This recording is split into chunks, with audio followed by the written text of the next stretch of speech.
هەتا دینێ پارێزراو بێت هیچ کەسێ ناتوانێت بتکاتە کۆی لێ خۆی. ئەوەی دینی خۆی بپارێزێ ئازادی و سربەخۆی خۆی ئەپارێزێ. هەرێ بەڕاست پاراستی دین هێندە گرنگە.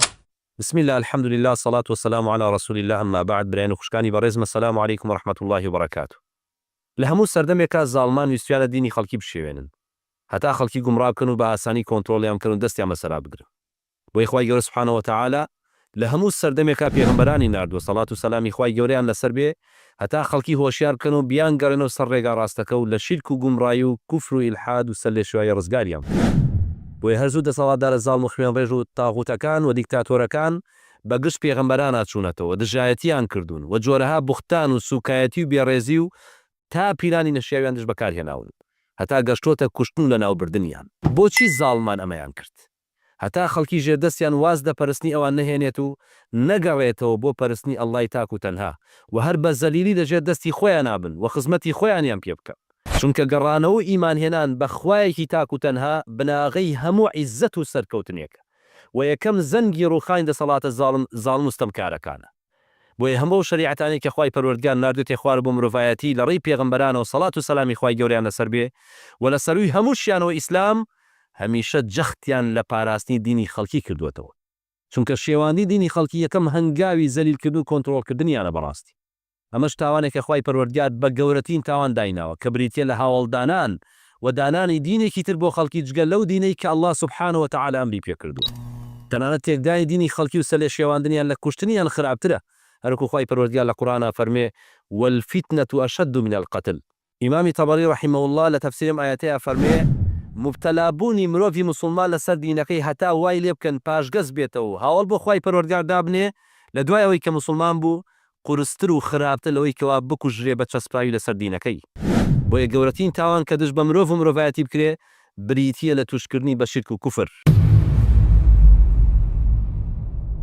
بەڵێ شرک و کوفر، بەڵام هەرگیز پرسیتانە بۆچی هاوڵدانان بۆ ئەڵڵا سوبحانه وتعالى گەورەترین جۆری تاوانە؟ چونکە سەرەڕای ئەوەی کە پێشێلکردنی مافی ئەڵڵای سوبحانه وتعالى لەگەڵ ئەوەشا بناغە و سەرچاوی هەموو جۆرە خراپیەکە لەسەر زەوی. هەرچی زوڵم و ستەم و خراپەکاری لەسەر زەوی یا برا و خوشکە بەڕێزەکانم سەرچاوەکەی ئەگەڕێتەوە بۆ ئەو بەرنامانەی کە کردیانە هاوڵ و شەریکی شریعەتەکانی پەروەردگار کە بۆ خەڵکی ناردۆتە خوارەوە بۆ سەر زەوی.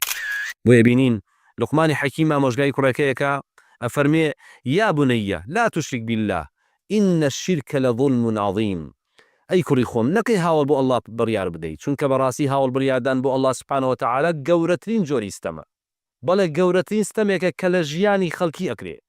وێرانبوونی سەر زەوی و پیسبوونی ژینگە و زۆربوونی فەساد و کوشتنی خەڵکی و چەوسانەوەی مرۆڤ و سەدان و هەزاران جۆری تری ستەم لە مرۆڤایەتی سەرچاوەکەی ئەگەڕێتەوە بۆ ئەو دین و بەرنامە دەستکردانەی مرۆڤە زاڵ و ستەمکارەکان کردیانە جێگرەوەی دینەکەی ئەڵڵا سوبحانه وتعالى. ئەبینین تاکە ئاینێکی سەر زەوی کە بەنەگۆڕی ماوەتەوە و بانگەشەی یەخواپەرستی ڕاستەقیناکە و شرک و کوفر و زوڵم و ستەم ڕەت ئەکاتەوە بەرنامەیەکی تەواو تێر و تەسەلی پێیە بۆ هەموو لایەنەکانی ژیانی مرۆڤ لە بچووکترین شتی ژیانەوە هەتا گەورەترین شت کە بەڕێوەبردنی وڵات و ئیدارەدانی دەوڵەتە ئەمانە هەمووی لە خۆی ئەگرێ بریتیە لە ئاینی پیرۆزی ئیسلام. علمانی مولحیدەکان کێشەیان نییە چ دینێک هەڵەبژێری گرنگەوەیە کەوا ئیسلام هەڵەبژێری ئەوان تەنها دژایەتی ئیسلامەکەن چونکە باشە زانکەوە تاکە ئاین بۆ گۆڕانکاری ڕیشەی لە تاکی کۆمەڵگە و خێزان و لە سیستەمی وڵاتە بریتیە لە ئاینی پیرۆزی ئیسلام. بۆیە بە درێژایی مێژوو هانی خەڵکیانداوە خۆیان خەریکن بە ئاین و بەرنامە نالۆژیکیەکانەوە کە عەقڵی مرۆڤ لە خشتە ئەبەن هەتا ڕێگەی ڕاستی ژیان نەدۆستنەوە. ئەخر معقولە خەڵکانێکن مانگا بپەرستن جرگ و مشت بپەرستن وەلاشیان پیرۆز بێ و هیچ کەسێکیش باسیەوان ناکە و بە ئازادی ڕادەربڕین و بیر و باوەڕ و تاکە کەسی باسی لێوەکە. معبەدی کارنیماتە لە هیندستان زیاد لە 20,000 جرجی تایە کە خەڵکانی بە پیرۆزیان نەزان و ئەیان پەرستن. چ عەقڵ و مەنتیق و لۆژیکێک تەقەبولی ئەمەکە؟ لەلایەکەوە خەڵکیان مەشغوڵ کردو بە ئاینە بێماناکانەوە، لەلایەکی تیژەوە کەوتۆ گیانی موسڵمانان بە هەموو هێزێکیانەوە ئەیانەوە بیشێوێنن لە ڕووی سەربازی و لە ڕووی فکریشەوە بەڕاستی. لە تازەترین هەوڵیشیانە هاتوون ئاینێکیان دروست بە ناوی ئاینی ئیبراهیمی. ئەڵێن ئیسلام و مەسیحی و جوولەکە و باقی هەموو دینە باتڵەکانی تر یەکسانن. ئاخر لە چیدا یەکسانین؟ ئێمە لەسەر بناغە هەرە سەرەکیەکانی دین ناکۆکین لەگەڵیانە ئیتر چۆن بتوانین لەگەڵ ئەوانە ڕێبکەوین؟ ئەو ئەڵێ سێ خوا هەیە، من بڵێم وایە العیاذ بالله، یان بێدەنگ و نەڵێم وانییە. ئەو کاتە بێ من واز لە سوورەتی ئیخلاص بێنم کە خوای گەورە فەرمێ لە سەرەتایەم سوورەتەیە قل هو الله ئەحد لەبەر خاتی ئەوان نابێت دڵیان عەزیەت دەین ئەو بڵێ پێغەمبەری پایەبەرزی من عیسا عەلەیهی سەلام لە ڕێی زیناوە لەدایک بووە نەعوذ بالله من بڵێ قەیناوە ڕای خۆیەتی ئەزانی لە یەکخستنی ئەم دینانەیە تەنها موسڵمانان زەرەرەکەن چونکە بێت سازش لە هەموو بنەماکانی بیرروباڕی خۆیان بکەن بۆ بەرامبەرەکەیان کە ئەمەش بەڕاستی قابلی قوبوڵ نییە شەو ڕۆستەمکارە و تیرۆسای ڕاستەقینی جیهان هەوڵی شێوان لە وەستنی ئیسلامەدەن بە هەزاران ڕێگە براکانی من وەکو دروستنی تاقمی درە سونەتەکان بۆ ڕووخانی سەرچاوی دۆمی ئیسلام کە بریتیە لە سونەتی پێغەمبەری خۆشەویستمان صلی الله علیه وسلم و هەندانی کەسانێکی تازە پێگەشتوو کە زیادەڕەوی غوریان بۆ دێتە پێشەوە تا ئاستی کافرکردنی زانایان و پێشین چاکی ئومەتە و پشگیریکردنی تەنویریەکان نوێگەراکان بە مادی و بە معنەوی وەکردنەوەی کەناڵی گەورە بۆیان و حاشاکردن لە مێژوو توراسی ئەم ئومەتە تا نەدانیان لە هەرچی پێشەوە زانای ئومەتە هەیە بۆچی ئەم کاراکەن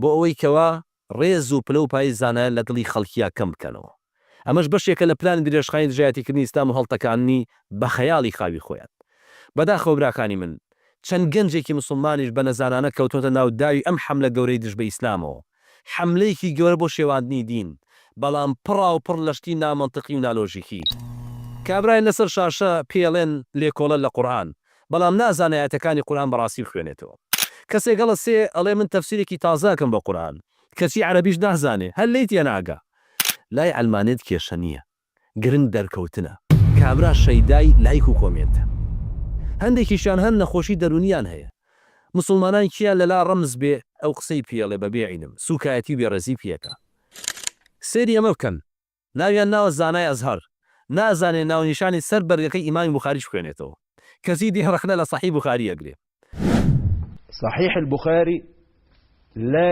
يوجد كتاب اسمه صحيح البخاري. صحيح البخاري لو كان موجودا اللي هو ينسب لجمعة أبو عبد الله محمد ابن إسماعيل البخاري.